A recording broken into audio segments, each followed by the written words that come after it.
Good morning. Welcome to a brand new week of Breakfast Central. We're so excited to have you here and that you're joining us to look at some of the big stories around the continent. So much has happened over the weekend. I'll be kickstarting the show with those conversations this morning. I am Olive MOD.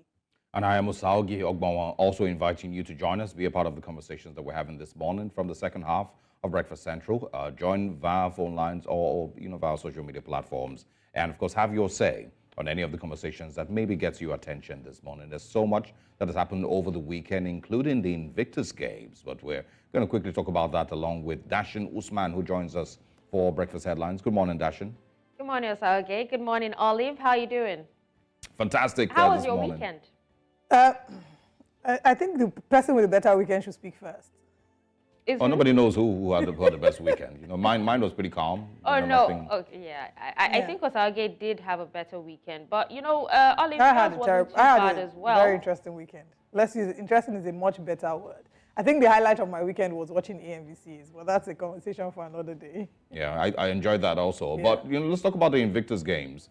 Prince Harry and Meghan Markle, of course, were in Nigeria for 3 days. They eventually stopped by at the Lagos State Government House yesterday. Of course, saw with Mr. Governor.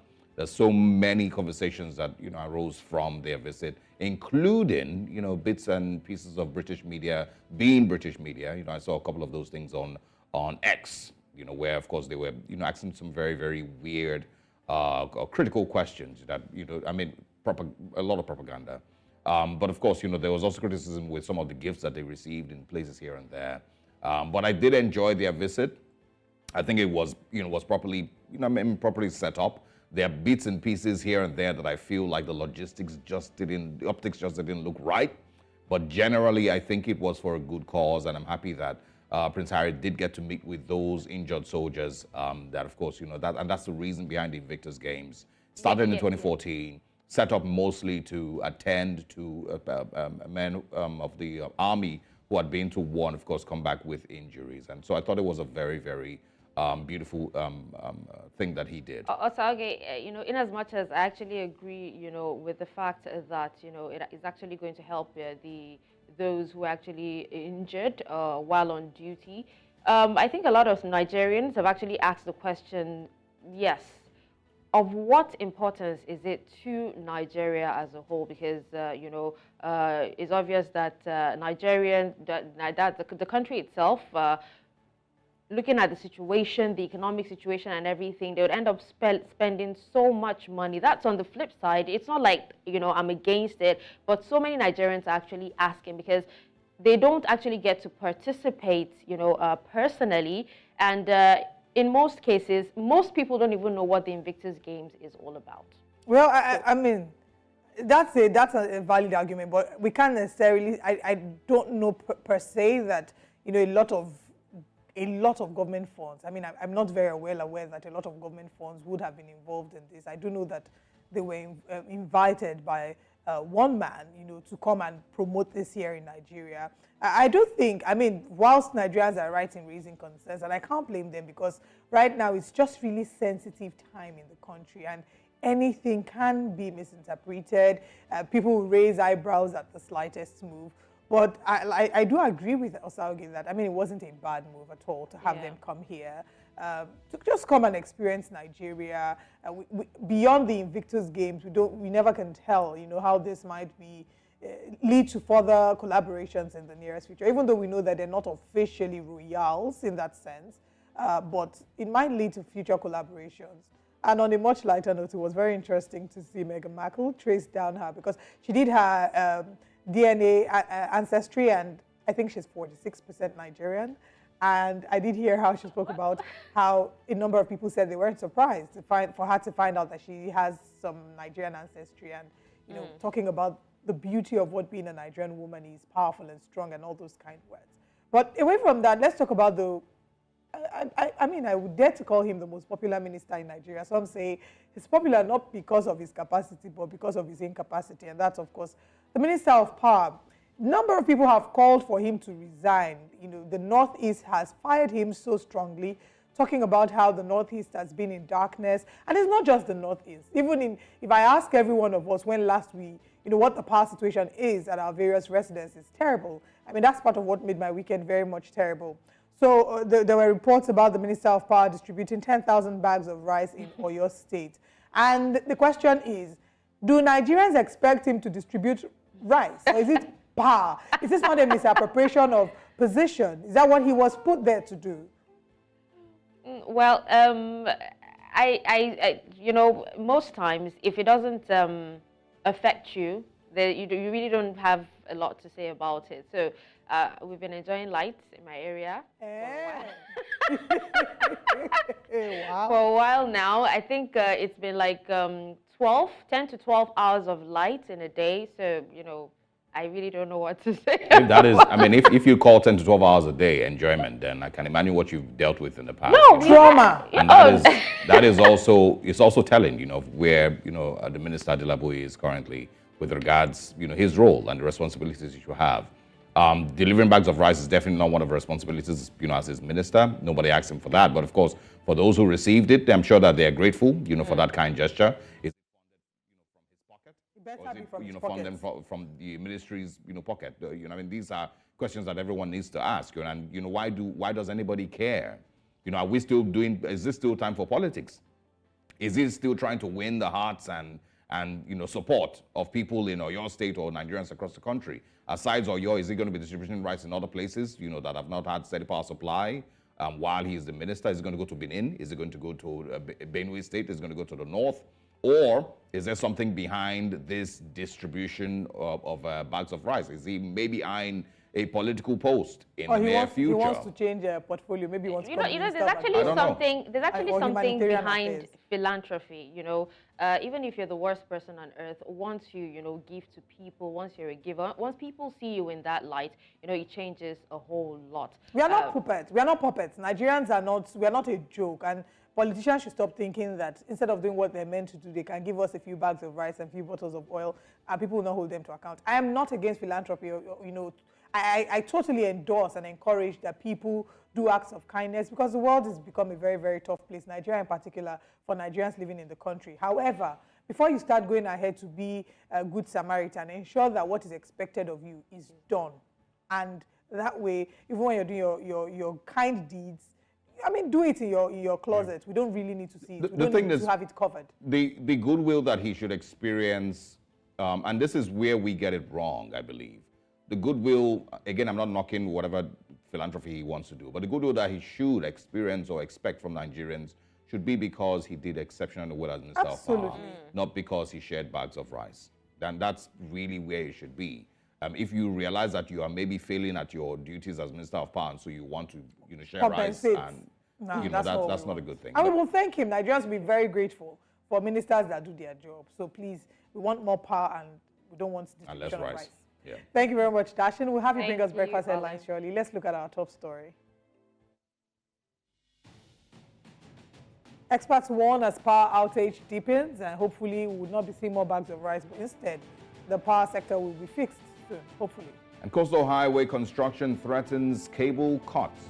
One of the things that we're looking at is, of course, we lack the EIA documents. Budget sues CBN over cybersecurity levy has caused a major uproar, and we'll be looking at that as well. And customs intercept 10 million naira fuel en route to Cameroon. I will be reviewing the front pages of the papers. We have you joining as we open the phone lines this morning on Breakfast Central. But now, Dashin brings us breakfast headlines. Hello and welcome to Breakfast Headlines. I'm Darshan Usman. The Economic and Financial Crimes Commission has stopped dollar transactions at foreign embassies in Nigeria. The anti-graft agency said that the Nigerian local currency should be the only legal tender for transactions at foreign embassies. There are indications that the commission sent an advisory to the Ministry of Foreign Affairs stating that all transactions at foreign missions should be conducted in Naira. Earlier, we were joined on the news by Alester Wilcox, a fellow Institute of Chartered Accountants. I think this is the best way to go. I do not even know why it's coming so late in the day, but it's rather late than never. I'd always advocated that any transaction in Nigeria taking price in any currency other than Nigeria, other than the Naira, is an aberration to our economic policies. So I'm happy that this EFCC has woken up. As a matter of fact, Former national chairman of the People's Democratic Party, Prince Uche Secondus, has accused the Minister of the Federal Capital Territory, Nyesom Wike, of being the mastermind of the current charged political atmosphere in Rivers State.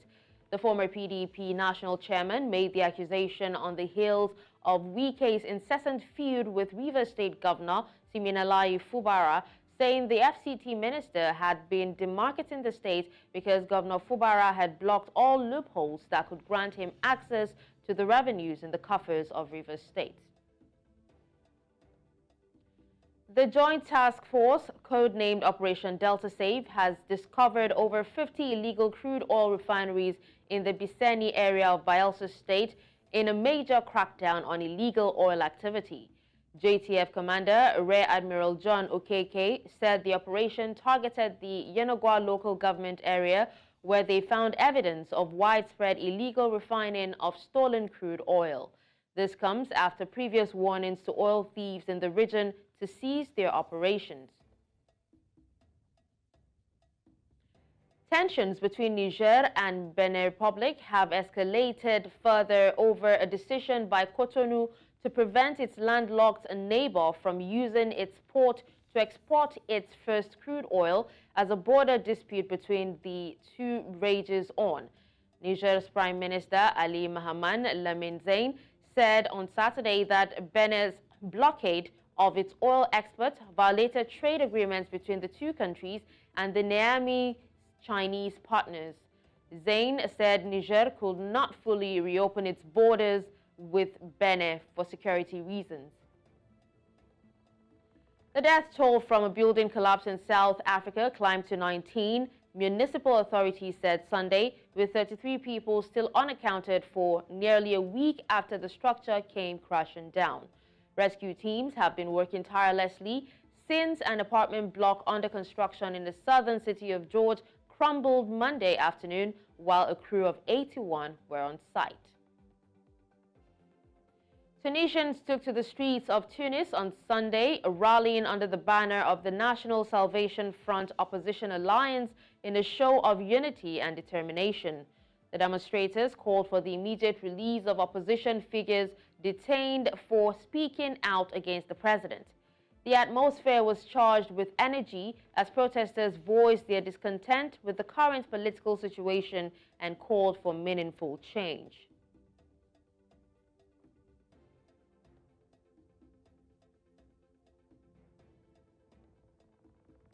And that's all on breakfast headlines. I'm Darshan Usman. Now it's back to Osauge and Olive.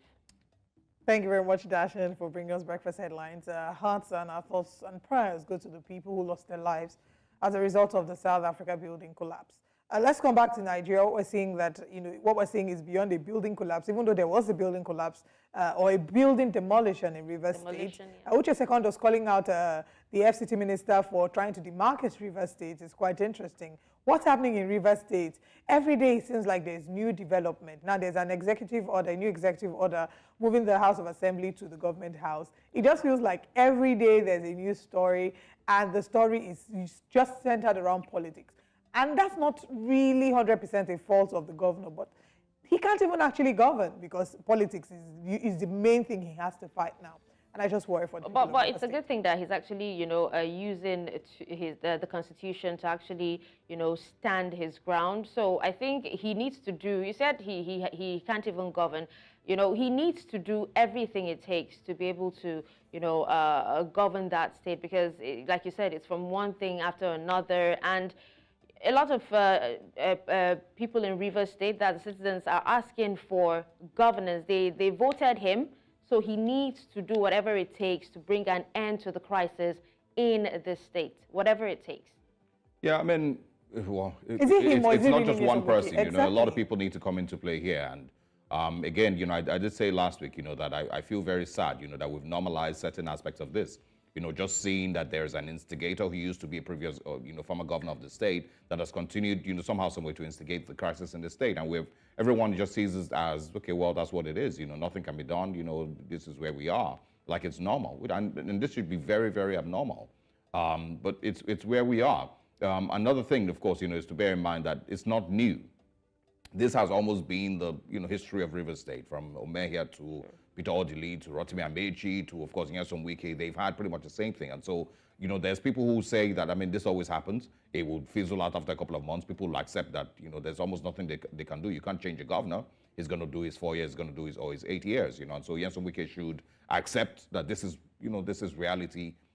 He has lost this one and keep it moving. But it's still just heartbreaking that we can see this, level of, disgusting politics being played, while the people of River State, of course, suffer.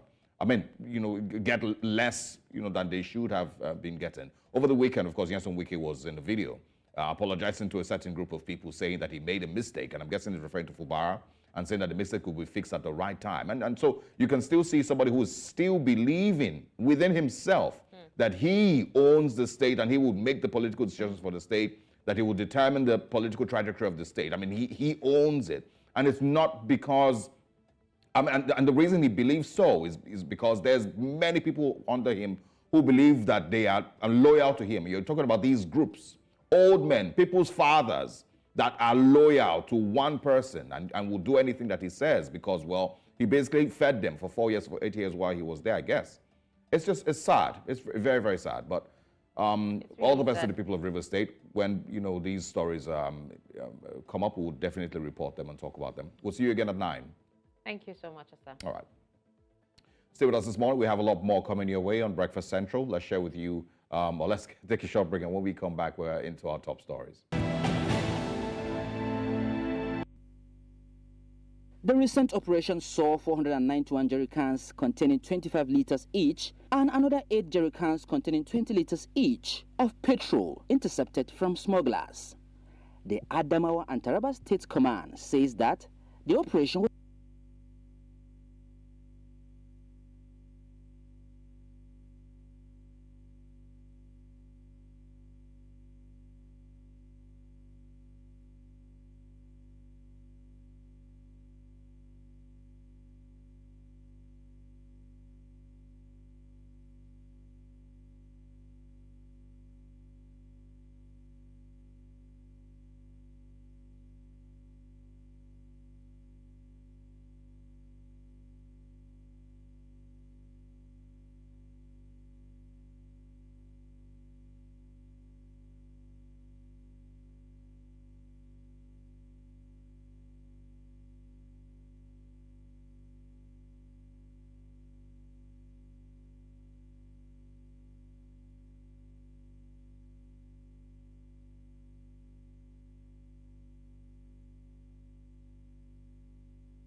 The Nigerian Customs Service says that it has intercepted about 12,435 liters of petrol smuggled into neighboring Cameroon. The Customs Area Controller in charge of Adamawa and Taraba Area Command made this known to newsmen in Yola, saying the intercepted petrol cost about 10.8 million naira. Our correspondent Emmanuel Bagudu reports. The recent operation saw 491 jerrycans containing 25 litres each and another 8 jerrycans containing 20 litres each of petrol intercepted from smugglers. The Adamawa and Taraba State Command says that the operation was done in compliance with the recent state of emergency declared on illegal smuggling of petroleum products, and also to tame the activities of terrorists who operate in the area. What it means that nobody, even one drop, you are not allowed to take outside this country. You understand? So that is what it means, going outside this country. Because some of these bandits or terrorists, you understand, they operate along the mountainous region that cut across Nigeria into Cameroon. And they don't walk by foot. They are on bike and they use this petrol, PMS. So when they don't have access, it helps in fighting insurgency and security issues. The area controller, while reeling out details of the operation, said officers on anti-smuggling operations within their area of jurisdiction recorded 5 incidents of smuggling. The command officers were on anti-smuggling operations along the command frontiers within the period of 2 weeks under my leadership had recorded 5 incidents of interception of premium motor spirits on its way to the neighboring country, Cameroon Republic. The intercepted and seized PMS plus the means of conveyance are valued at 10,871,496 Naira, 25 kobo, as the duty paid value. However, during the operation, no suspect was apprehended as they abandoned the items and absconded in an attempt to circumvent arrest. He says that the seizures of the items are in line with sections 150 and 248 of the Nigerian Customs Service Act and solicited the support of the border communities in the fight against smuggling. In Abuja for News Central, I am Emmanuel Bagudu. That's the update we have regarding the petrol. We hope that there'd be not much, we'll have systems and structures that will not make it easy for people to illegally smuggle our petrol out of Nigeria. But we'll be moving away from that conversation to talk about the telecommunications industry. The Association of Telecommunications Companies of Nigeria has expressed concerns over possible connectivity disruptions as construction advances on the 700-kilometer Lagos-Calabar coastal highway. The Lagos-Calabar coastal highway corridor serves as a crucial landing point for multiple submarine cables connecting Nigeria to Europe. The Chairman Association of Licensed Telecom Operators of Nigeria, ALTON, Gbenga Adebayo, said the Ministry of Works, headed by David Umahi, had engaged some stakeholders but excluded the telecom operators. Joining us this morning to discuss this and more is the Chairman of the Association of Licensed Telecom Operators of Nigeria, ALTON, Gbenga Adebayo. Good morning and thank you very much for joining us. Me. Good morning. Good morning. We'd like you to give us a clear picture as to, or an update as to the talks that the Ministry of Works, or the Minister of Works, David Umahi, and ALTON have had so far. We haven't had any conversation with the ministry. We read in the papers, we saw on television the work that is going on there. Then it occurred to us that that's actually the corridor that brings in a lot of the submarine landing cable into the country. And we expressed concern via mediums like this to the ministry and to the public that caution needs to be exercised in doing that work in order to protect the infrastructure within the right-of-way. The irony is that a number of the right-of-ways were granted by the Federal Minister of Works. So the question then is, what happens to stakeholder consultation on highways where you have had right-of-way granted? Along the same perimeter, there is also the right-of-way of the National Inland Waterways, NIWA. In some of those instances, along some of the segments, approval was also granted for laying of those transfer by NIWA. So we then asked the question whether it's within the jurisdiction of NIWA or Federal Ministry of Works.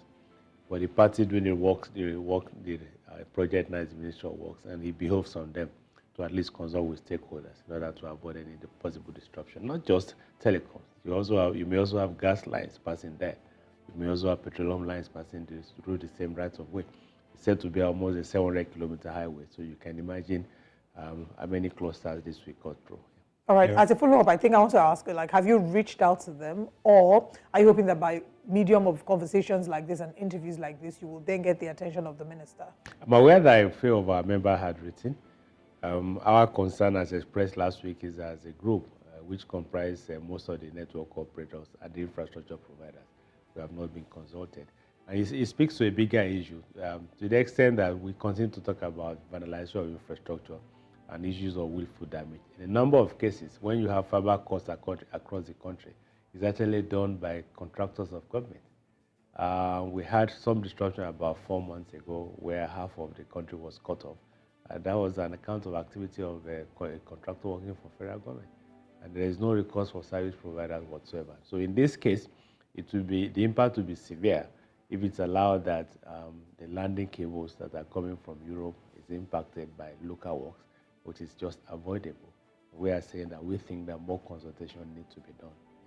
Yeah, I mean, it's probably bringing back the conversation on the environmental impact assessment, document, and some of all these things that were, asked of the Minister of Works, just to show that they had done a proper assessment of where these things are going to pass. So can you speak a little bit more about that, and then, paint a clearer picture of what we mean by telecoms infrastructure, and what parts of the roads are they mostly found? Are they mostly underground? How are we very, very certain that building a road, is going to interrupt, this infrastructure? The underground cables are laid on the verges of the highway. It cuts across major highways across the country. And normally, a number of them fall either within the federal right of way or the state right of way. Where the roads are owned and built and owned by the federal government, normally you approach the Federal Minister of Works for approval for laying the infrastructure. If it's within the jurisdiction of the states, normally we apply to the State Minister of Works or the planning authorities in the state to apply for the right of way. If it's on the verges of the waterways, I think about 400 meters or 500 meters from the waterways, normally it falls within the jurisdiction of the National Inland Waterways. But those are the custodians of the right of way on those axes, as the case may be. So those things are laying on the underground. Normally require some, if you are not aware they exist, you may require some echo survey to be able to know what is underground.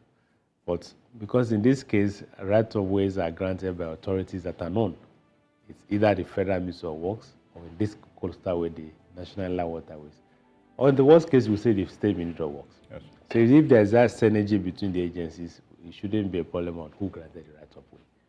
Number two is that there are route markers, identifying the route of the cables.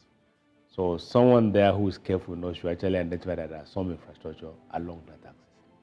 Now, why is this important? This is actually the international landing cables into Nigeria.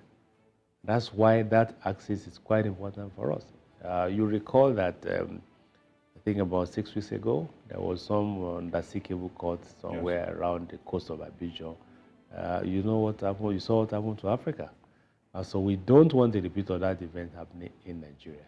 That's why we're saying that we think that consultation should have been done so that parties can agree, can identify the critical infrastructure, and I can agree on how best to work around it without impacting on the infrastructure. Certainly, I mean, we're not against government building highway. It's the prerogative of government to do.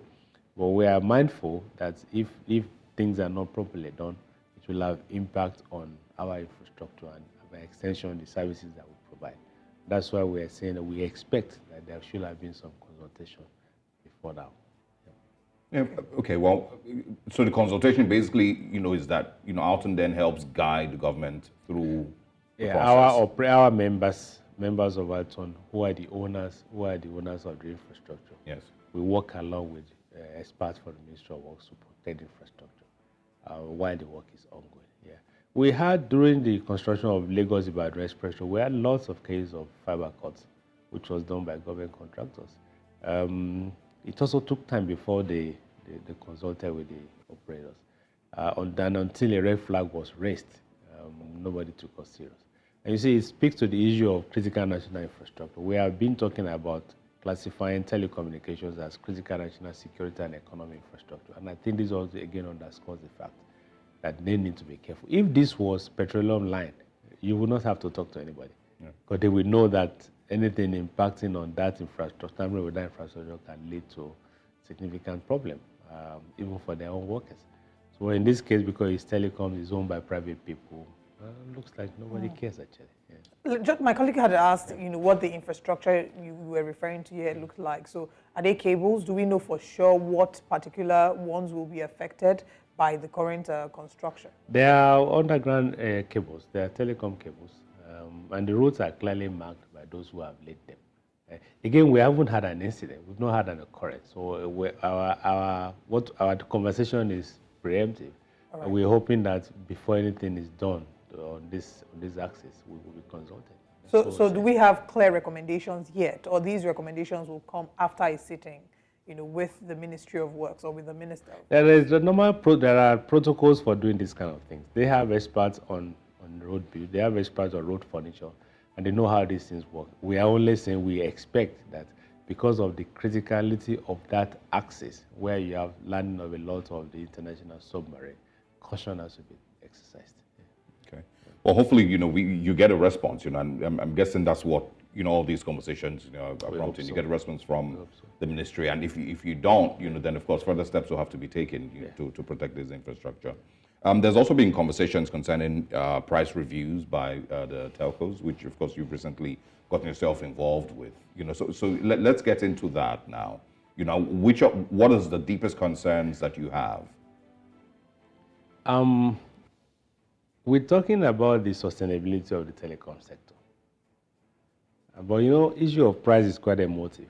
And particularly in today's economy, when they talk about price review, everybody picks it up like that. So our conversation was around the sustainability of the industry. We have said in our statement to government that people are no longer investing in the sector because of a number of factors. One is the operating environment. Second is high cost of doing business. Third is multiple taxation. Fifth is this vandalization that we're talking about. Another one is security of those who do the work. So it's stifling the growth of the sector. And so in our conversation with government, we have said there's a need to pay some attention to telecom sector in order to avoid the collapse of the sector, because it's a technology sector. People have to invest and continue to reinvest for us to be up to date. This issue of fiber damage cost that we're talking about, it cost several billions of Naira last year to rebuild infrastructure. We can't just continue like that. And among the variables that we've mentioned to government in terms of ensuring the sustainability of the industry is the issue of cost-related tariff. We're saying that the cost of providing the services today has gone astronomically high, and it's no longer a reflection of the cost input. So the tariff is not reflecting the cost. Yeah. And if you price below cost, at the end of the day, you go out of business. If it costs you 1,000 naira to produce a loaf of bread, it will be unfair for someone to insist that has to be sold at 600 naira because it has cost you 1,000 to produce. So we look at our variables, cost input. Fuel is one. Energy cost is significantly high. A lot of the sites are running on diesel. Some running on alternative energy. But the fact remains that if last year a liter of diesel was sold at 600, for example, and today is at 1,200, you can see the significant movement. Forex, foreign exchange, early last year was about 600, 700. Today is at 1,200. So you can also see the value. And people had asked this question, why are you talking about forex in communication? Because this is local service. But our systems and equipment are denominated in foreign exchange. Our international traffic exchange is denominated in foreign exchange. A lot of the investment came in foreign exchange. So you have a lot of recurring forex obligations that demands that you need to pay your obligations in forex rather than paying in, some also paying in naira. So a combination of all of these factors brought about the conversation around having to, among other things, look at the sustainability of the industry and as well as cost-related tariff. But unfortunately, the issue of tariff picked the headlines, and that's where we are where we are. But the fact remains that for the industry to be sustainable, a lot of things has to be done. And the issue of price review is one of the things that has to be done. Would you say that for example, we know that there's a removal of right-of-way costs, but you've also talked about how you still pay over 45 charges and levies. So would you say that maybe there needs to be some amendments to the amount of levies and taxes or on charges that telco has to pay? Or does the current reality mean that without a shadow of doubt, a price increment is the only way out to achieve this sustainability? No, I must say very clearly that price review will not solve the problem.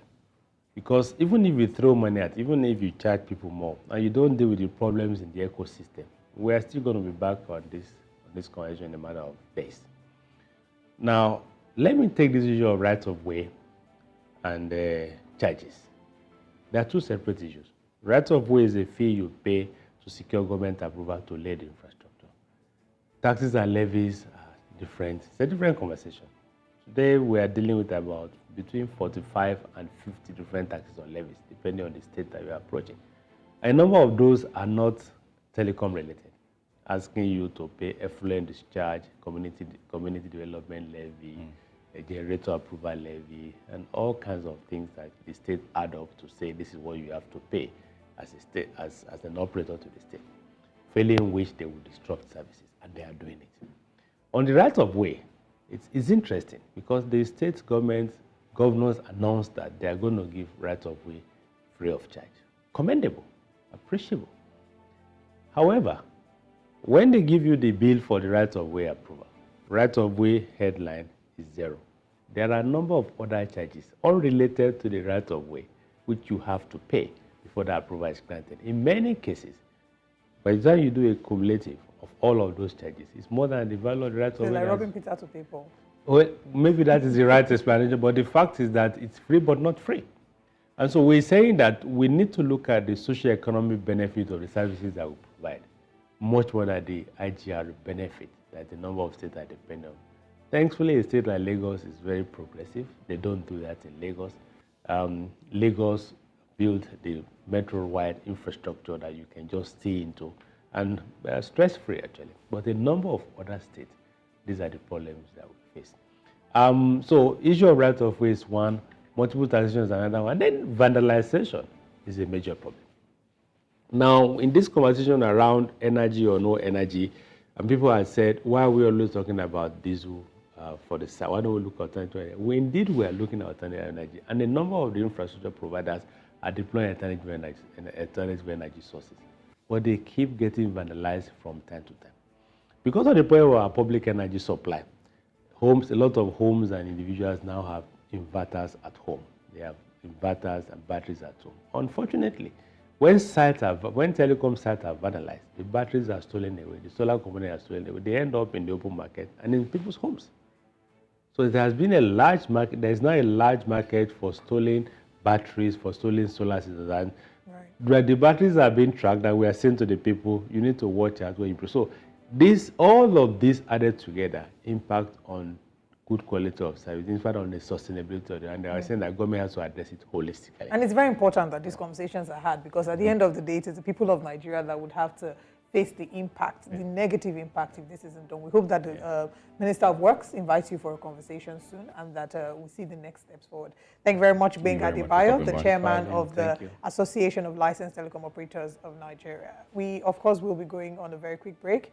And when we come back, we have more conversations to look at this morning. Stay with us.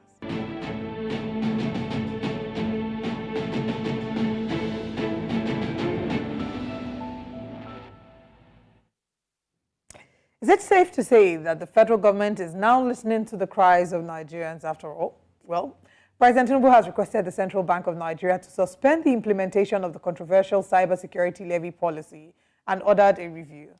Now, this follows a lawsuit filed by the Socioeconomic Rights and Accountability Project, SERAP, Budget, and 136 concerned Nigerians against the Central Bank of Nigeria, CBN, regarding its circular directing all banks to commence charging a 0.5% cybersecurity levy on all electronic transactions in the country. Additionally, the House of Representatives last Thursday has asked the CBN to withdraw the circular. Now, joining us this morning to discuss this development is Iniobong Usen, is the head research and policy advisory at Budget. Good morning, Mr. Usen. Thanks for joining us. Yeah, good morning, and thanks for having me. All right. It feels like, a timely intervention, that was regarded or that was needed by Budget, SERAP, and, many others. Tell us about what necessitated it and why you do not agree with the cybersecurity levy in the first place. I mean, yeah, thanks for that question. You have to look at this new policy directive amidst all the other, policy initiatives, that this administration has, brought to the fore, from the removal of fuel subsidy to the floating of the Naira, to the increase in the MPR, the removal of electricity subsidy. All these, are policies that have, significantly impacted the purchasing power, of Nigerians and impoverished a lot of Nigerians. And all of this, hasn't come with commensurate cushioning effect, right, with regards to the ability of consumers, of Nigerians, to be able to afford basic services, basic commodities, basic amenities of life. And we felt that the government needed to take a pause and actually look at the effect of all these policies, right, on the living standards of Nigerians. If you put this in context, we've, been at the table with regards to the conversations around the increase in minimum wage forever.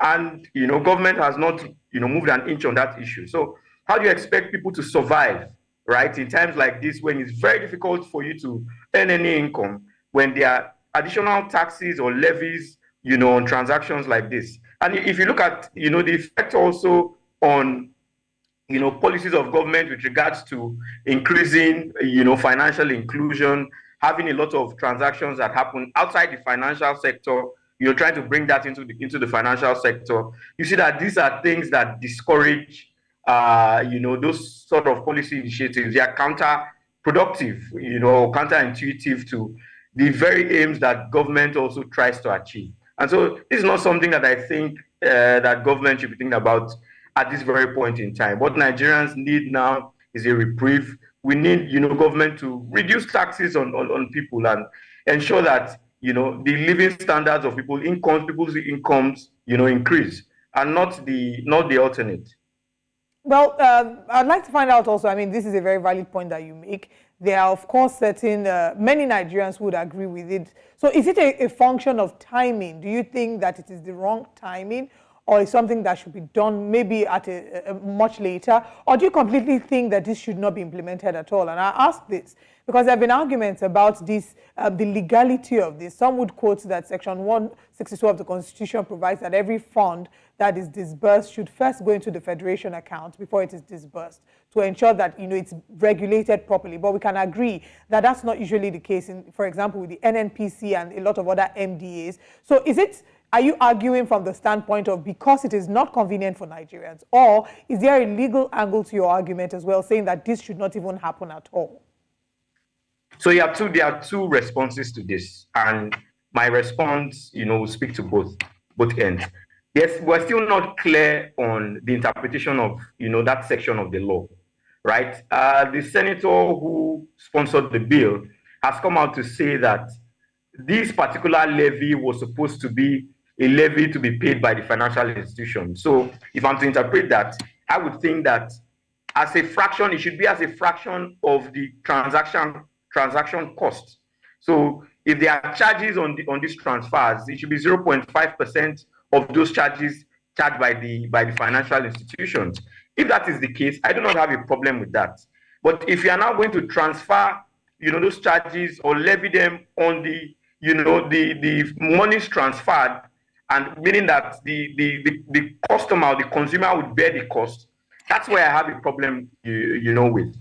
To the other point around having, these kinds of special purpose vehicles or funds, ring-fence funds to fund specific policy objectives or initiatives of government, I also align with the fact that all of the revenues that accrue to government should come into a common pool, right? Especially with issues around security. Historically, we've seen how, the budgets, how allocations, how spending of, defense, or spending that are defense in nature or defense related, are somewhat opaque.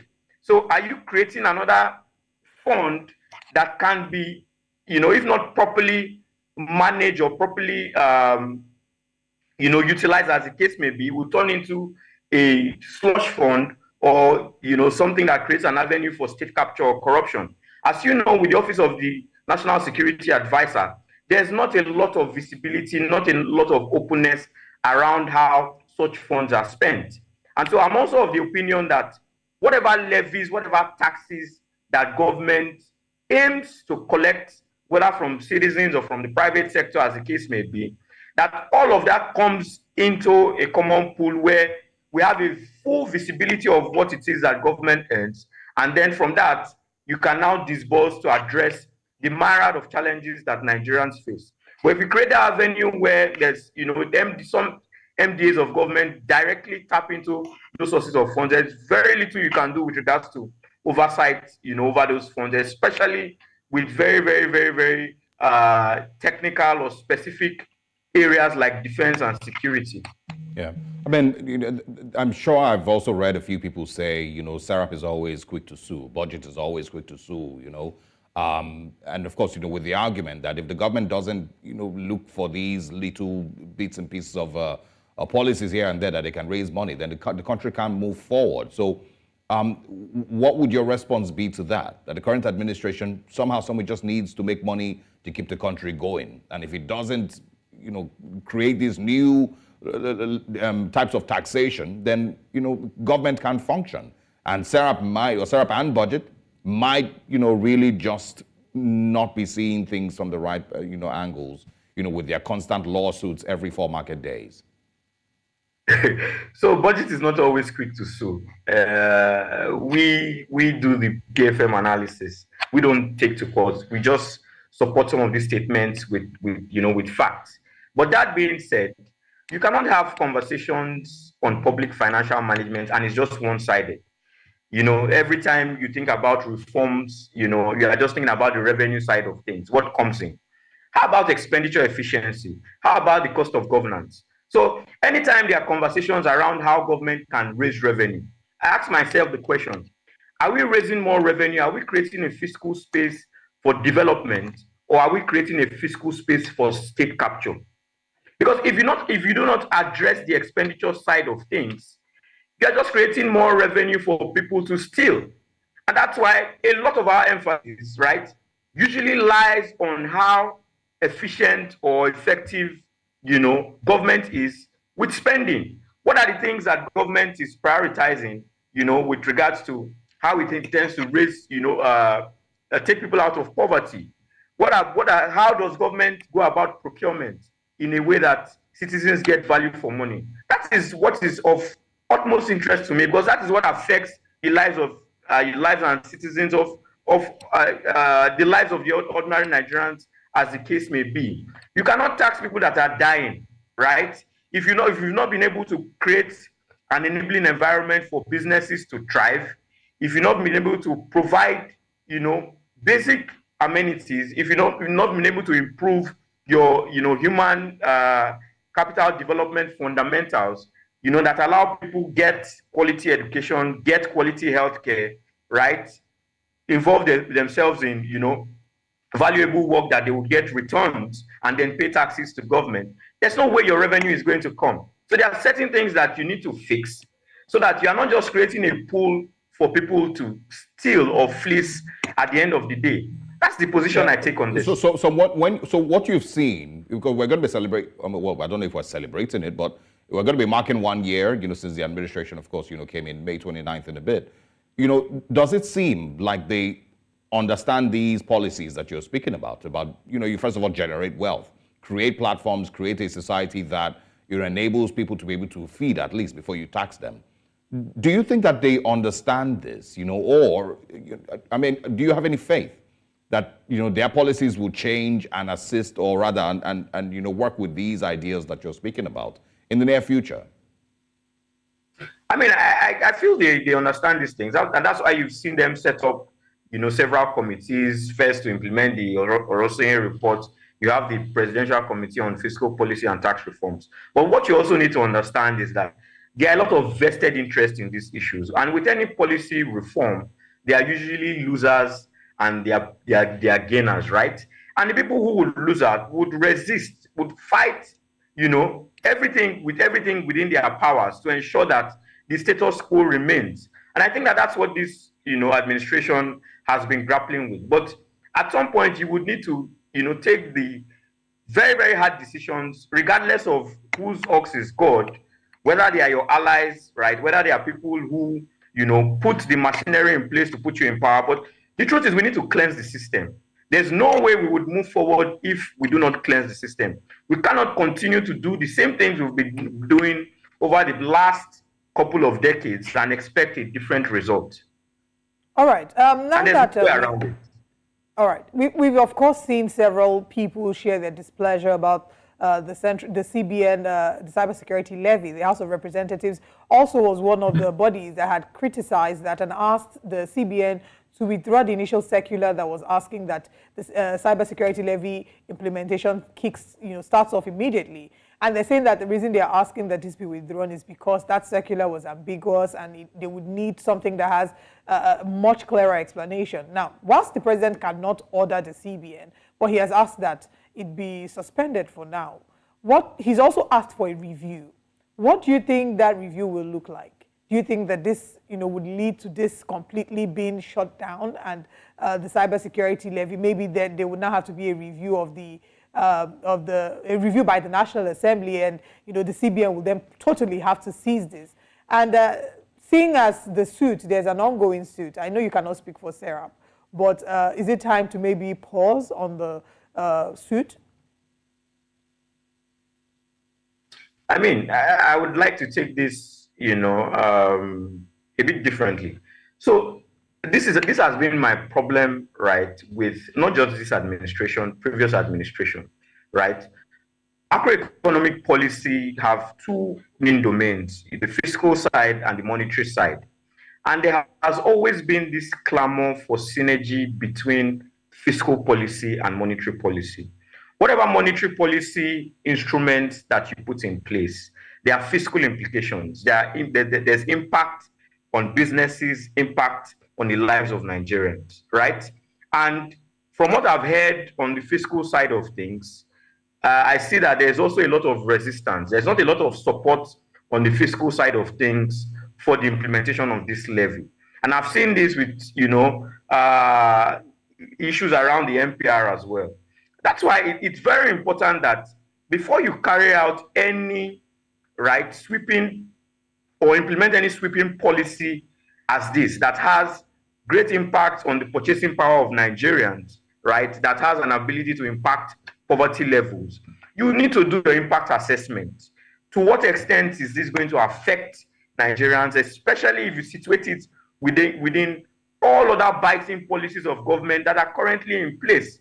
You cannot just unilaterally implement certain policy initiatives of government without properly calculating or measuring the overall impact on the lives of Nigerians. And so I think it's a good thing that government has paused and gone back to do their analysis in-house. But I think these are things that should happen before this policy is even announced or implemented. And one thing that government needs to know is you need to give also a time lag, adequate time lag for policy implementation, so that people are ready. There's proper sensitization. There's even consultation on these things. Minimum 90 days. You would have consulted widely, and at the point when you're announcing, people have a fair idea of how it's going to impact them, right? And there's no confusion all over the place. You have people in government who support, people outside government, right, who don't support, or people even within government who don't support. You do not want that chaotic policy environment where you announce policies and 2-3 days later you are taking back those policies, even if it connotes that government is listening, but it doesn't portray government as one that is organized and very thoughtful, around some of its policy announcements. Yeah, I mean, it just feels like, a repeat, from the last couple of years. We've pretty much had the same, reoccurrence of the same policy, propositions that they eventually take back after a little bit of, outcry. But none of it just really seems like we're moving in the right direction. It feels like trial and error governance. Let's just be doing whatever we feel like, every 2 days. Well, thanks a lot for joining us. We hope to speak with you again. And of course, if there's other developments, we'd like that you also join us and share your thoughts with us. Thanks a lot, Inyo. Thanks for having me, and have a lovely day. You too. All right. We've had a pretty interesting hour here, of course, on Breakfast Central. There's a lot more coming your way in the second half. Remember, you can join us, be a part of the conversation in the second half as we go through the newspapers. But let's share with you a quick recap of some of the things we've spoken about so far and also what comes up next. The coastal highway construction threatens cable cuts. Yes, we had ALTON join us a lot earlier. And of course, Serap and Budget sues the Central Bank of Nigeria over cybersecurity levy. President Tinubu, of course, has asked that it be withdrawn. Customs intercepts 10 million naira fuel en route Cameroon, as we continue to speak about what our daily consumption is in Nigeria. What are the real figures? But that's not all this morning. What comes up next on Breakfast Central? Coming up next on Breakfast Central, Labour set to picket NERC and Disco's office over tariff hike starting today. And we, of course, will be bringing Which Way Nigeria, where we're having questions and conversations that make you think beyond the surface. The newspaper front pages comes up next, and then we'll open the phone lines for you to join us.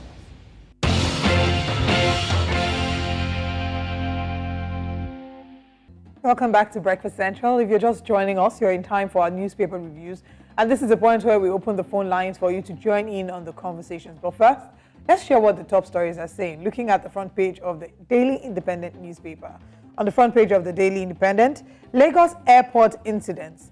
Aviation experts query runway derubberization maintenance system. Incidents not connected to runway maintenance, says FAN. People standing trial are dining with judges, according to this, with judges and CGN, according to Clark on page 9. NNPC, E&P Limited, NOSL, heats first oil in OML 13 in Akwa Ibom. Tinubu won't take sides in Rivers political crisis, says presidency. Says he will not allow anybody frustrate Rivers government. Wike allies protests, warn Fubara to stay clear of assembly quarters. It's very interesting, We'll come to talk more about that. Military uncovers 50 illegal refineries in Bayelsa State. In Bayelsa Forest, I beg your pardon. And NDLA intercepts three trailer loads of opioids, seizes 3.5 million pills, 344,000 codeine bottles. Diri restates call for fiscal federalism. And at the top of the paper, cybersecurity levy, suspension averts Putin cashless policy, financial inclusion at risk. Police confirm rescue of 14 abducted Kogi Varsity students. And that's all on the Daily Independent. Let's move to the Punch newspaper. On the Punch this morning, electricity tariff hike, Labour demands reversal as protests begin today. NLC, TUC and others to picket NERC office and discos in 36 states.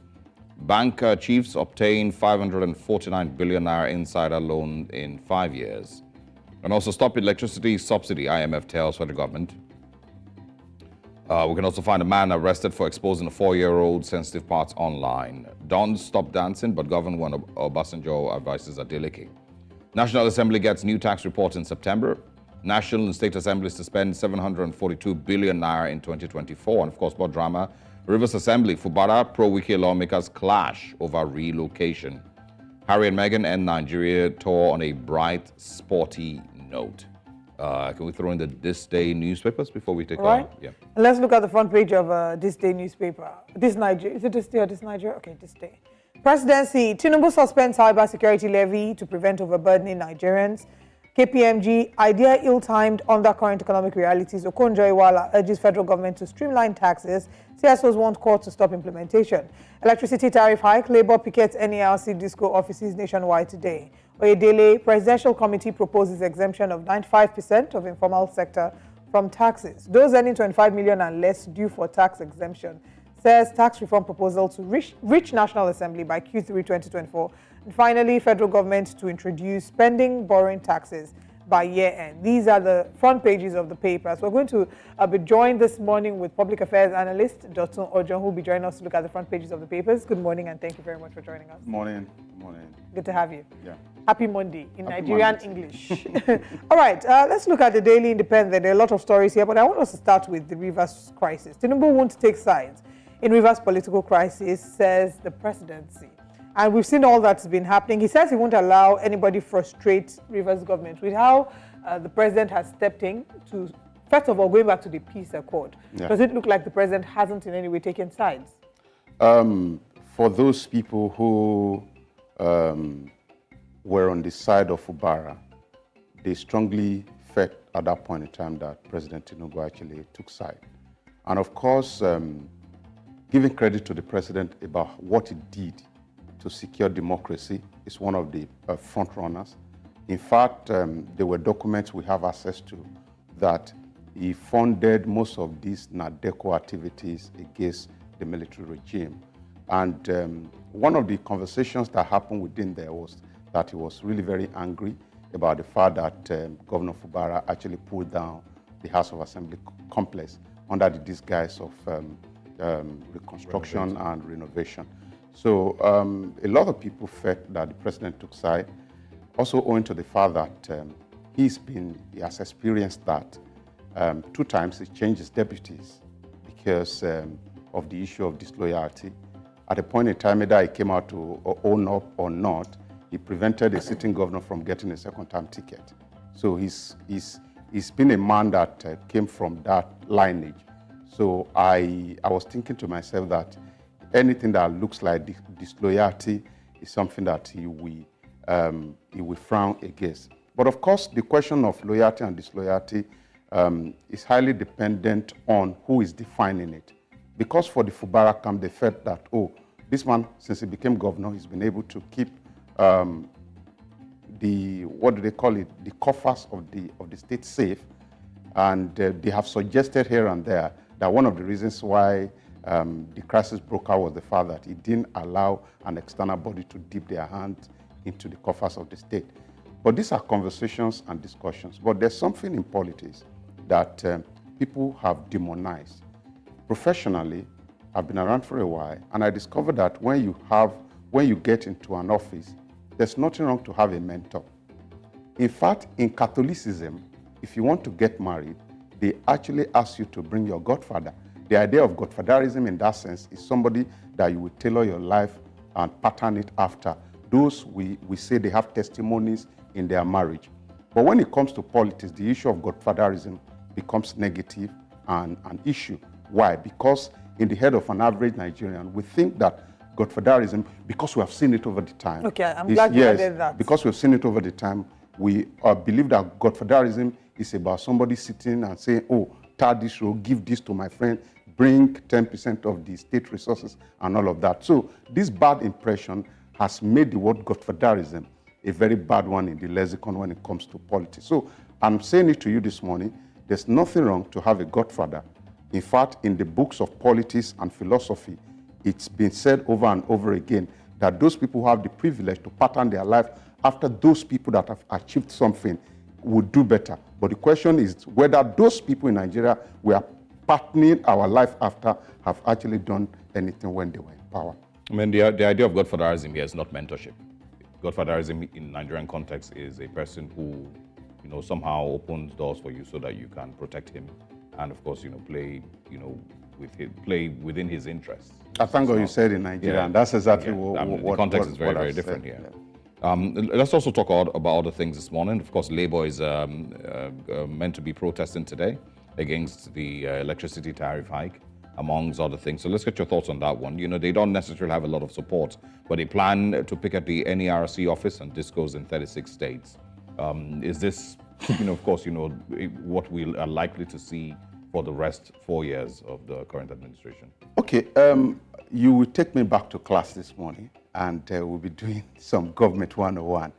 See, the concept of government generally is, and I really want to link this with the issue of the cybersecurity tax and all of that's happening. Now, the essence of government is to give money to the people and take the money back. What that means is that through the help of government, your organization has an enabling environment to function. So they pay your salary and government takes it back. Now, what differentiates a bad government from a good one is the way they take it back. Why bad government believes that the way to take it back is through taxation. Good government believes that the way to take it back is by offering service.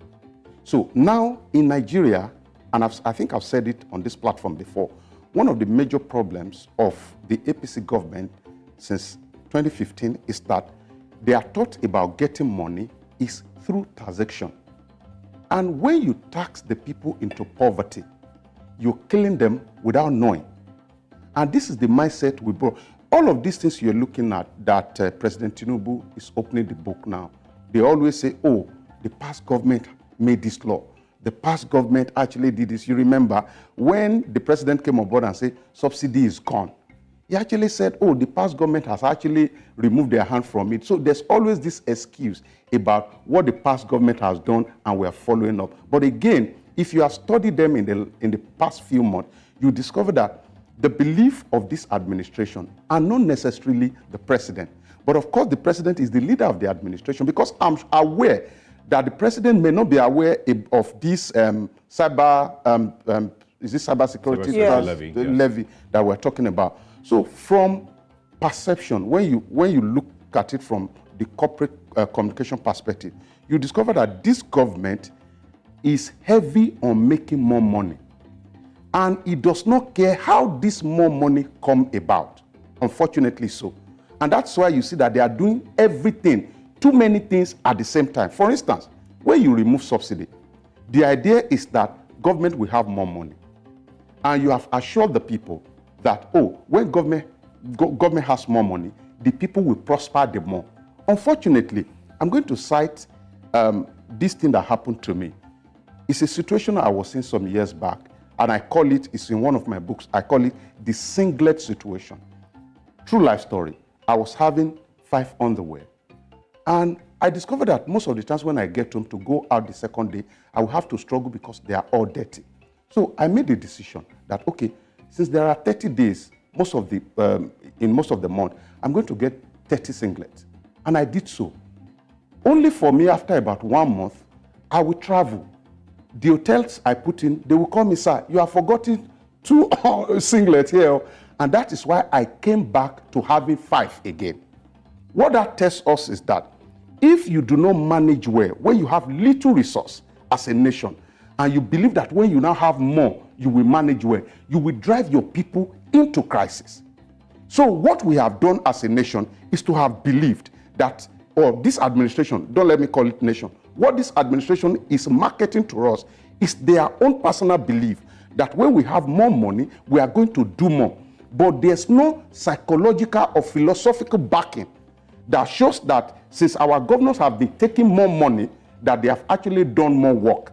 So this idea of we are removing tariff from here, we are removing subsidy, we are introducing more taxes, will not benefit this government. It will further drive them into the black book of the Nigerian people. See, when they came on board, they knew they had credibility issue, running out of how INEC declared them.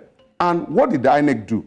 INEC had gone on air, and I have clips of this, to say, oh, everything will be shown live on their site, on their server. And they came back, and when it got to the presidential issue, they kept the result. They didn't put it there. So the government rode on the back of negativity to power. And when they came up, we were thinking that they would do everything possible to launder their image.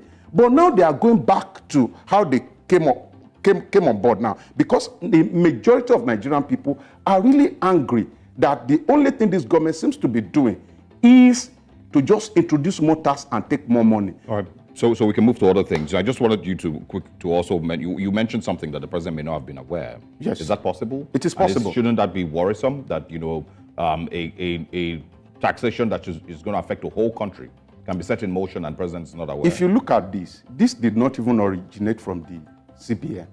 It originated from the Office of the National Security Advisor, who is right next to the president every day. So I suspect, in fact, with my experience in government, there are a lot of things that happen when the president wakes up, because of the complexity of our nation, even to the details of the newspaper. Most of the time, they just stick in for him to read.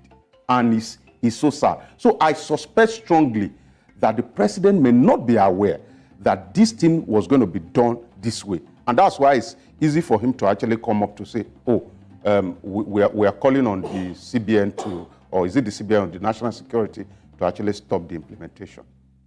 All right. Let's go back to, I want us to quickly touch on this story on the Daily Independent as well. People standing trial are dining with judges and CJN, says Clark. Now, to some people, it's going to be like, after all, it's not really that much of a big deal. Innocent until proven guilty. But is that really something? I mean, we haven't gotten into the details, but from the surface of it, is that something to be concerned about? So I was with somebody 2 weeks ago who painted a picture. In fact, from what I heard from that meeting, it was almost enough for me to leave that meeting, carry my bag, and relocate abroad. When he painted the rots in the judiciary. In fact, because he was directly involved, he had told the story about how, in some cases, before a judgment is made, Ghana must have exchanged hands. And this is a product of how politicians have politicized everything. And I say to everyone, in fact, during the NSAS protest, I was in the forefront of reconciliation. And what's the reconciliation about? I thought at that point in time that there was no reason why the police should fight the people. Because the major culprit in all the problem in Nigeria is the politician. And how does the politician cause havoc? They use money. In fact, if you can overcome money, you have overcome the politician. So it's a truism to say that in Nigeria today, most of those people, and I do not want to color the words. From what I heard, most of the judgments that people get is based on who gives who what. In fact, that's why you hear that in the same court level, in different divisions, you get two conflicting reports. Someone gets injunction, I must not be arrested. Another gets injunction, he should be arrested. So all of these things are product of how the politician has politicized the entire system. In fact, you remember the case of Oyinlola versus Aregbesola in 2007, that they had to go and print out the call log, and they discovered that one of the lawyers was actually exchanging messages with the judge inside the courtroom, telling the judge what to say. So all of these things point out to the fact that if the politician repents from corrupting the entire system, then we have a working system where the judiciary will truly be the last hope of the common man. But as it were today, the politician is the problem. I mean, I know I'm going to ask you again in maybe next week. We are going to be 1 year into the current administration. Do you think that we know where we're going? No. I honestly think that the government knows where it's going, but the question will now be, does it align with the expectation of the people? And it is capital no. Where do you think the government is going? Where is to make more money. And that's why you see, we talked about it last week, that's why you see the fastest project under this government is the Lagos-Calabar Expressway. That's the fastest project that we are embarking on. Oh, that's aside from the third Milan bridge repair. And of course, it's almost going to cause a crisis if you don't get that done. But the project we are seeing that we can talk about, I was there last weekend, and I was just saying, wow, wow, wow, because I never knew a government in Nigeria could do that. But why are they doing it? Because they want to toll it at the end of the day. So the mindset of this government has revealed by their past activities, and that's what I'm judging them from. I'm not going to judge them from what I think about them. I'm going to judge them from what I have seen about them. What I've seen about them is that they want to make more money, thinking in their head that when they push more money to the system, it's going to lead to more development. Unfortunately, it's going to lead to more corruption because governors, I keep saying this thing, governors are the ones that are supposed to drive development, but what are they driving? They are driving more money into their pocket, and it's so sad. Okay, let's now look at this day newspaper, and I'm hoping that we can have some time to quickly look at Daily Trust after that. But on the front page of this day newspaper, of course, the electricity tariff hike is something that we've talked about. I wanted us to touch on that very quickly as well. Presidency Tinubu suspends security levy to prevent overburdening Nigerians. Now, there have been several arguments about the cybersecurity levy. While something that right now it's not a good time, others will argue that it's not even legal. But I want you to talk to us about that vis-a-vis the electricity tariff hike. Labour has asked for it to be reverted to what it was before. they had cut it down from over 260 naira per kilowatt hour to 202 per kilowatt hour for band A users. Labour says it's not enough, so they are planning to picket their offices. Yeah. So is Labour's ask a realistic ask? Are we going to see that happening? And then link it to, you know, the cybersecurity levy be overburdening Nigerians. Is that just the argument against that, or is it also because it's illegal? No, I've studied it very carefully, and I've not seen one illegality in in the cyber this thing. But what it is that, do you want to kill the animal? At least it's there in the scripture. Don't muzzle the mouth of the animal. Don't kill the animal. Who are the animal in this sense? Those who pay these taxes. Let's begin from this electricity hike. I have never seen, and I'm talking from the place of history, I have never seen a government within 1 year who removes subsidy from everything. Everything. Not the only justifiable reason is if you had worked on our exchange rate with the current situation that we have. If you had worked on our exchange rate and when you came on board, it was around 700 to $1, and we are now having it at maybe 200 or 300 naira to $1, then we would think, oh, you have done something. Because every indices that support human life in Nigeria is threatened. And I'm going to talk about 3 of them. All right, hold on before we talk about the 3 things. We have a call from Buki calling from Lagos. Good morning, Buki. Thank you very much for calling. Hi, good morning. Good morning. Please go ahead with your comment. I actually want to talk about the cybersecurity levy because I've been trying to understand what's the need of us paying, like the whole you try to withdraw, you pay this, you try to send, you pay this, like what's the need? Are we paying to a bad government or are we paying to a Nigeria that is going to be better? Because I don't understand. They're not offering us anything. Yes, they want us to keep giving to them because what is happening to Nigeria? Because, let's assume that we have to pay. Where am I going to get the money from? Because I don't have any proper work here in Nigeria, and I can't even apply for one.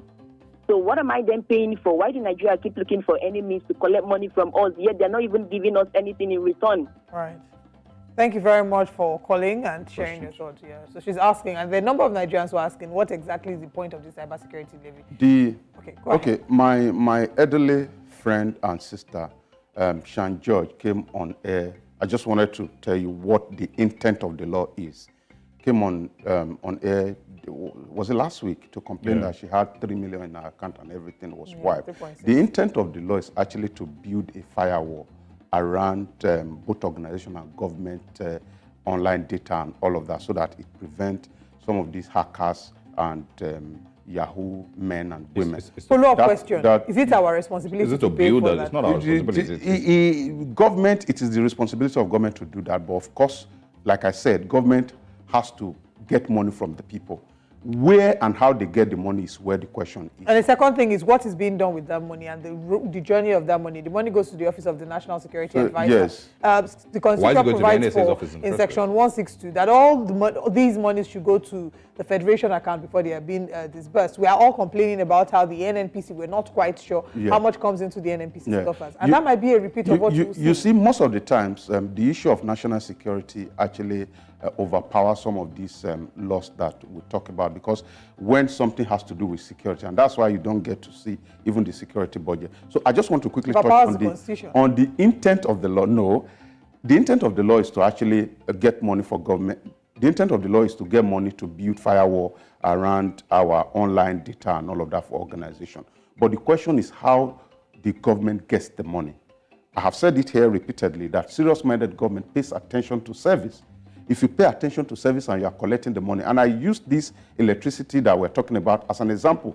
If I have like 24 hours or even 20 hours in my home, I'll be able to at least pay reasonably. Nigerians are willing to pay reasonably, but not to pay for darkness. Nobody wants to do that. And I was talking about the 3 indices of a good life in Nigeria that has been challenged by this present government. Number 1 is the exchange rate. We are heavily dependent on export, on import. There's nothing that can be done in the immediate about that. I said it. Now we are struggling with the Naira. The second one is fuel. Our life is hooked to it. You want to power your gen, you want to drive your car, you want to do everything. It is heavily challenged. Number 3 is electricity. 200 million people, we need about 50 megawatt of electricity to at least have a reasonable 50,000 megawatt of electricity. It's what we need. Municipals in South Africa have gone ahead to generate this thing. In Edo State, where they are trying to build modular refinery, the government again is pulling out. So we do not have the spirit to do anything consistently to give better life to the people. And the President Bola Ahmed Tinubu government still believes that when he makes more money, it's going to translate to a better life.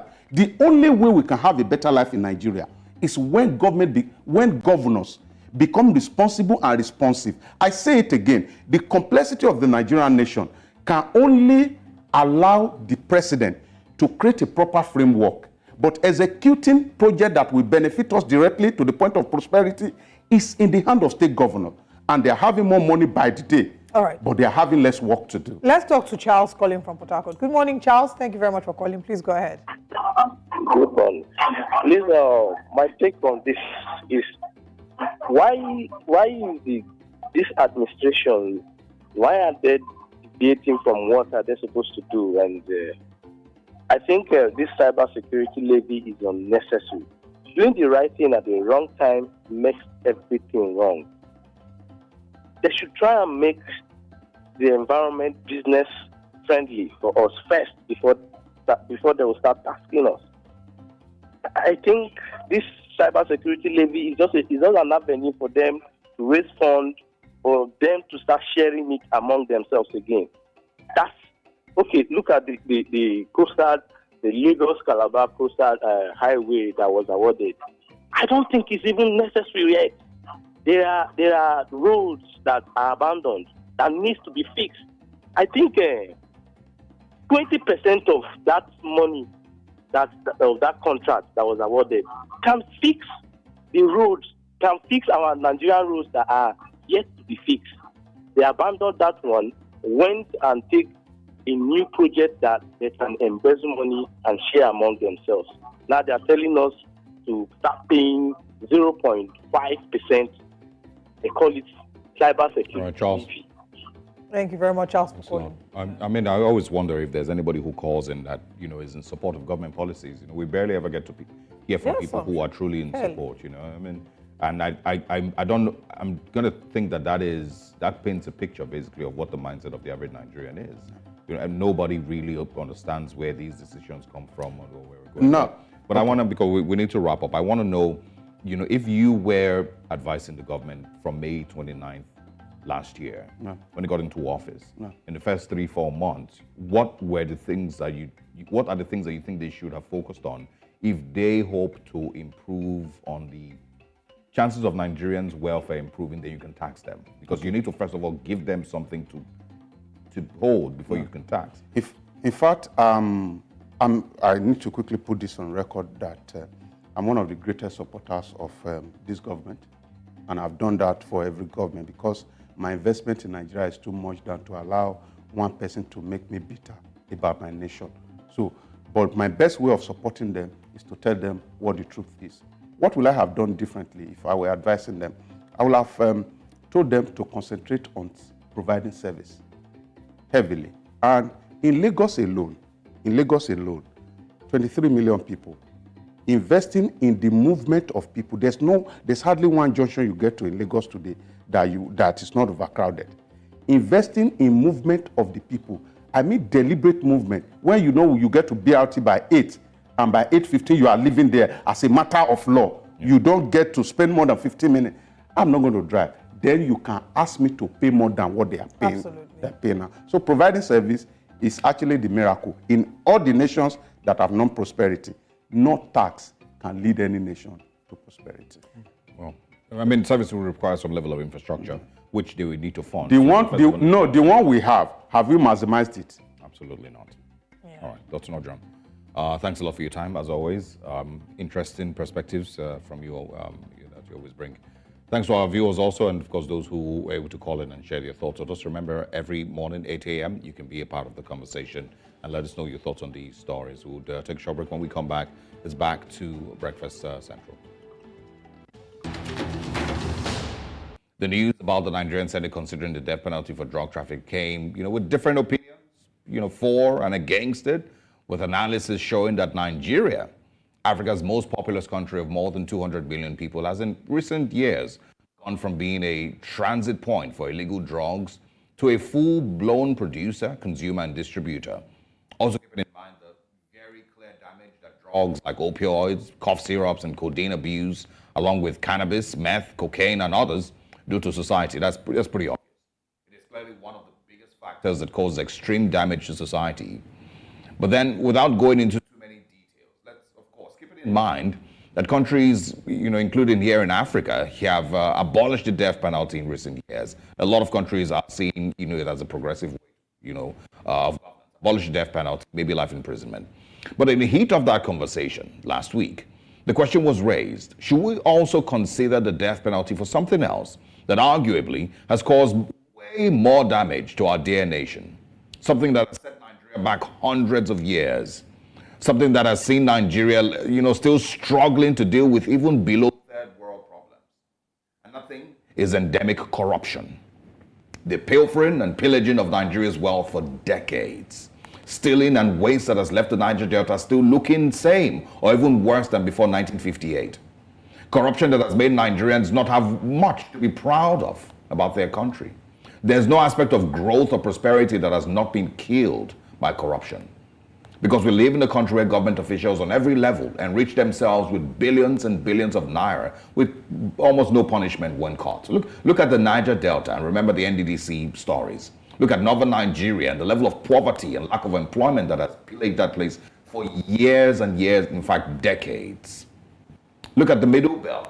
Look at our federal roads, refineries, the police force.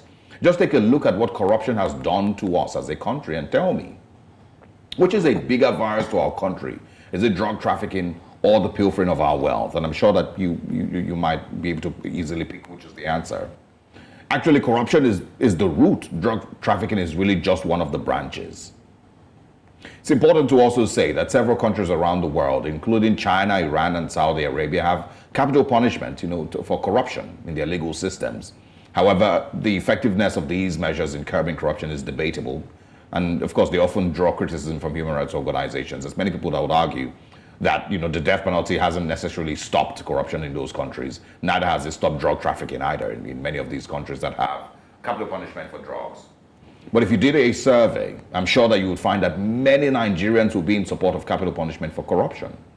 They would argue well enough that the death penalty will serve as a strong deterrent from people stealing billions from the Ministry of Humanitarian Affairs. Knowing you will be executed will maybe stop a person from stealing billions from pension funds, if you remember the Abdul Rashid Maina story, or from the NDDC, from the Aviation Ministry. It will maybe stop governors from stealing hundreds of billions of naira from their state, or paying their kids' school fees in foreign currency in advance.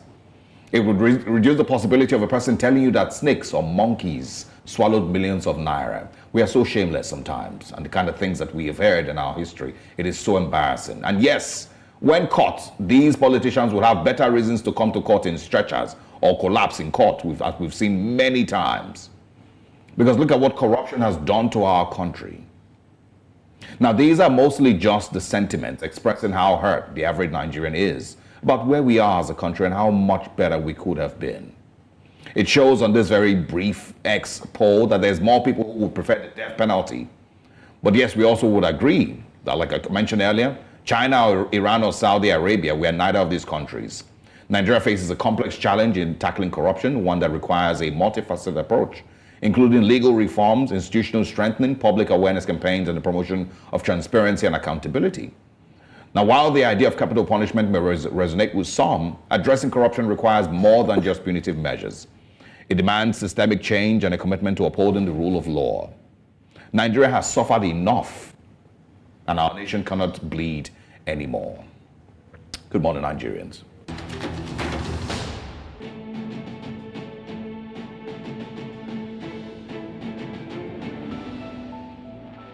Welcome once again. The Nigerian Labour Congress, NLC, and the Trade Union Congress, TUC, will picket the offices of the Nigerian Electricity Regulatory Commission, NERC, and distribution companies, of course, on their premises nationwide today, Monday, the 13th of May, over a hike in electricity tariff. Both unions had given the federal government and the Nigerian Electricity Regulatory Commission, NERC, a May 12th deadline to reverse the hike in electricity tariff to 65 naira per kilowatt hour, or face picketing of the Commission's offices and that of the electricity distribution companies nationwide. Though the NERC had reviewed the tariff, the Labour Union said they were picketing the agency's office as well as the premises of the distribution companies after a Sunday reversal deadline failed. That's the quick update we have for this, and we'll be looking at it and asking the question about if this is if they're asking for too much, really. We're joined this morning by Adetayo Adebinle, the ED of Power of Nigeria. Good morning and thank you very much for joining us. Mr. Adebinle, can you hear us? All right, we're hoping to reconnect. We're struggling a little bit with the network. We're hoping to connect with the ED of Power of Nigeria to look at this. So I think the questions we are asking are, is it a realistic approach to ask that they revert completely to what was before? Because if we're looking at the cost of living, we had the chairman of ALTON join us talking about how the telecommunications sector has been gravely affected by the cost of living. So everybody, even the private businesses and individuals are affected by cost of living. So is it a logical ask, right? Or maybe a possible ask of the Labour Congress? We have our guest joining us. Thank you very much for joining us. We hope that you can hear us now.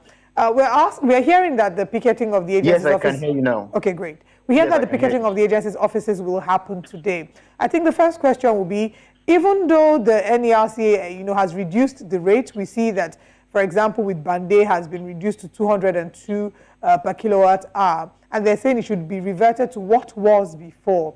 Is this a possible ask, looking at the reality, the current reality that Nigeria is experiencing?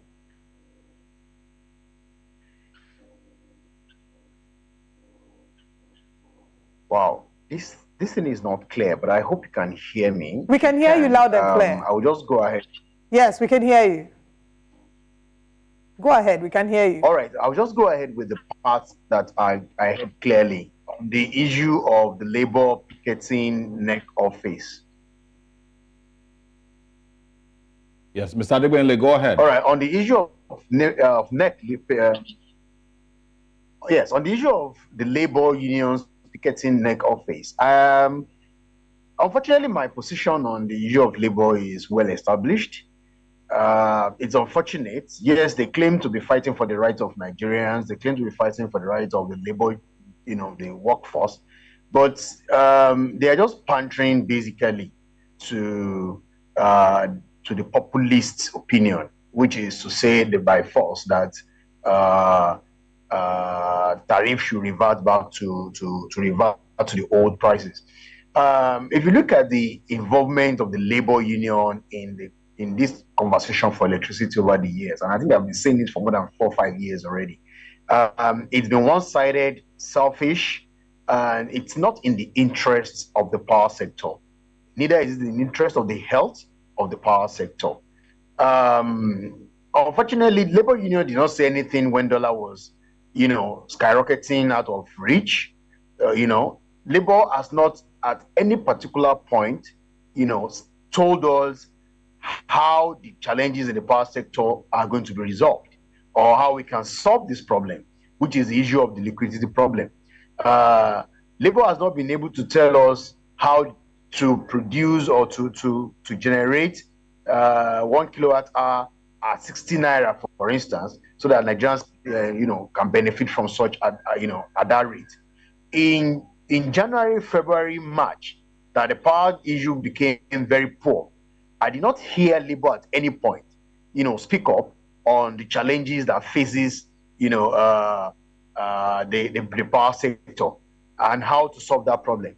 When the Minister of Power said we are owing the gas suppliers over 4 trillion Naira, I didn't hear Labour saying, okay, they are going to make sacrifices, or these are they are going to help the power sector to pay that money. So why are they waking up this morning and think that they are going for the low-hanging fruit? To them, the weakest point, attacking NEC. If you also follow the story of power sector privatization and reform, Labour has at no point supported the privatization or the power sector reforms. So all these things they are doing, it's not in the interest of the power sector. It's not in the interest of Nigerians. is not in the interest of resolving or getting solution to the power sector's challenges that we have been facing. Yeah, but is it the labor unions that should fight, for, a better financial structure for the power sector? If the power sector, of course, is struggling with the federal government owing, the sector, running into financial crisis, is it the NLC or the TUC that, should speak on behalf of the power sector? Say that again, please. I didn't get that. I'm asking, why do you expect the NLC or the TUC to fight for the power sector and, of course, the private, organizations that run the power sector? I'm not expecting them to fight for the power sector. Don't get me wrong. I'm not expecting them to fight for the power sector. But you see, I keep saying something.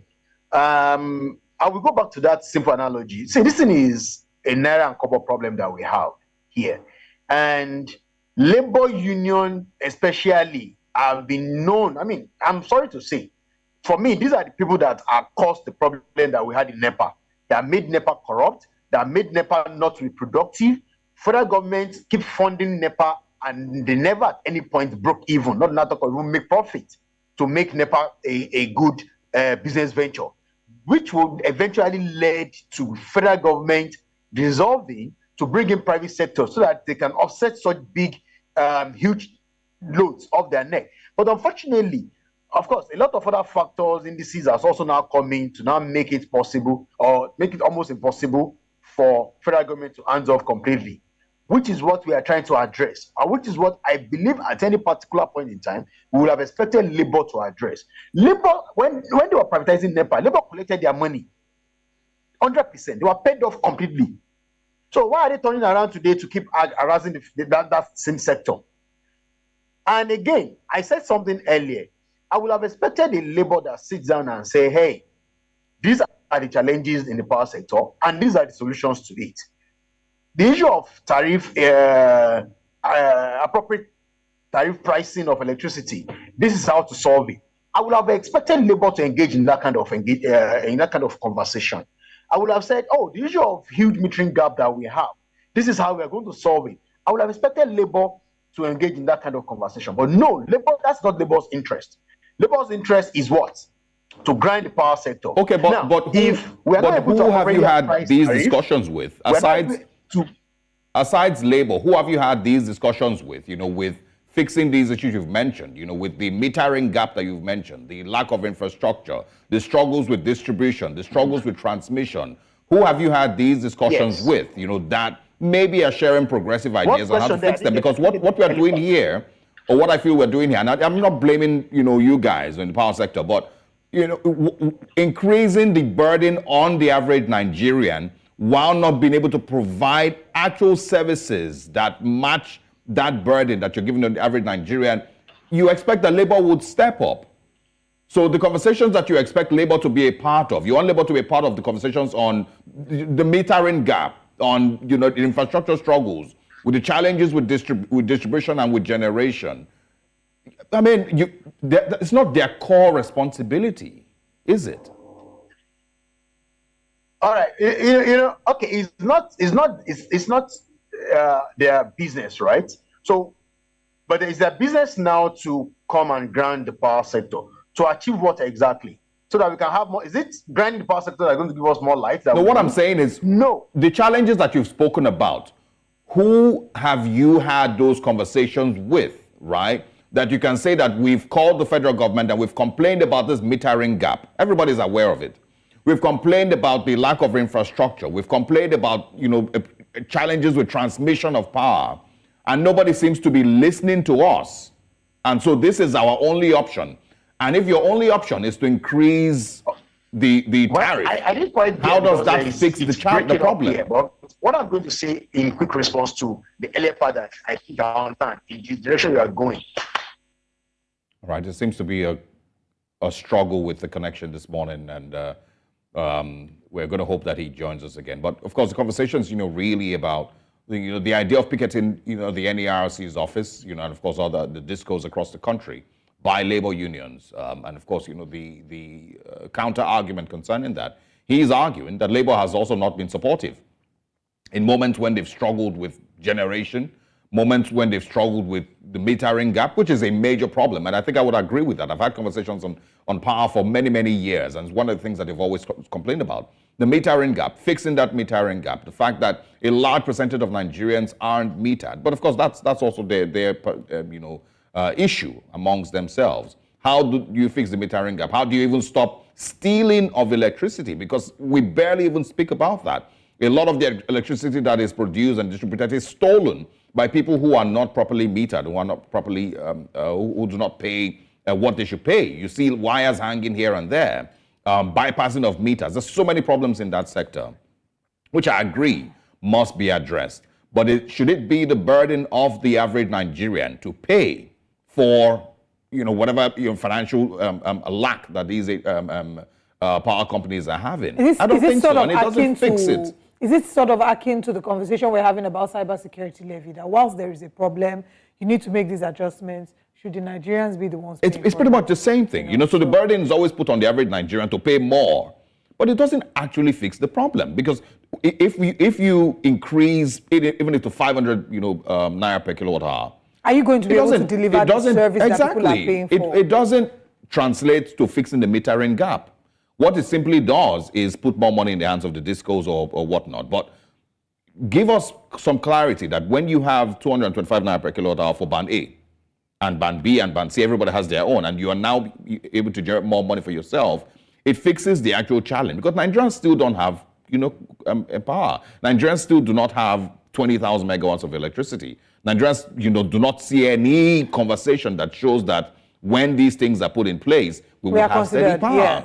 Yes. Small and medium enterprises will be able to have steady power. The barber shop, the industries will be able to have steady power to run and make more money. I mean, for the longest time, before we got to this time when things have really gotten bad, there are a number of Nigerians that had said that they didn't mind paying some measure of a premium for electricity, so long as it's guaranteed. Because what we're doing now is we are paying premium, we don't have the electricity, we are paying premium for fuel, and now we all have to depend on fuel and diesels to be able to provide electricity for us. You want to go to alternative energy, you pay through your nostrils. It's really extremely expensive. We'll have this conversation. We'll reach out to Mr. Adebayo to join us in the studio for an in-house conversation, furthering how we can look for alternatives to sort of strengthen Nigeria's power problems. But let's share what's happening later today on News Central. 10 a.m. West African time, join us for Jasiri, and at 1 p.m. West African time, we have In the Game, and 5 p.m. West African time, join us for the conversation.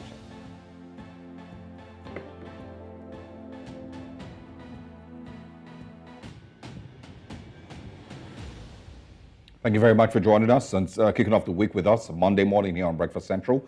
It's time for us to say goodbye. We'll be back here again tomorrow morning. Happy Mother's Day for those who we weren't here yesterday, and also happy birthday to my mom. It's her 66th birthday today. Happy birthday to Mrs. Happy birthday. Juliet Ogbawan. Happy birthday to Osage's mom. And happy Mother's Day to Osage's mom. And to me. And to all the rest of the future mothers, as well as the existing mothers. We're back again tomorrow. Thank you very much for joining us. I am Olive Emodi.